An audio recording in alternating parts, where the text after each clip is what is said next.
My name is Yeshim Iqbal, and I'm in my 4th year in the Psychology and Social Intervention program in the Department of Applied Psychology.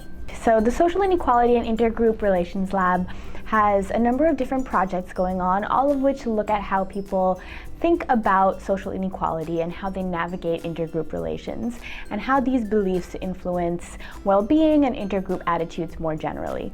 So we have studies in several different contexts. So some of them are maybe countrywide. We have studies in the US as well as internationally, for example, in Turkey, in the DRC, in Bangladesh. But we also look at sort of more focused settings, such as the juvenile justice system settings, for instance.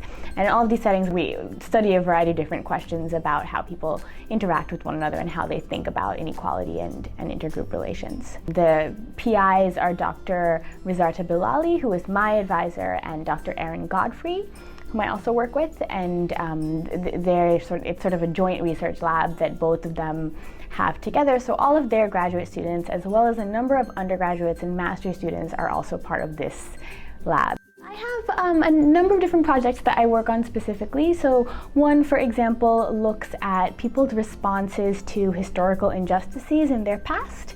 So essentially, people whose groups have sometime in the past experienced some kind of act of mass violence, be it genocide or be it slavery or colonialism. How do people respond to their group having been part of something like this? What do you want? What do you want from the people from the group that may have committed these acts? Do you want them to acknowledge responsibility for having done this? And if so, why do you want that, and what do you want? So that's one of the projects that I'm looking at specifically. And we have, as I was saying, a bunch of different projects, some of which are in data analysis phase, some of which are in design, some of which are in implementation.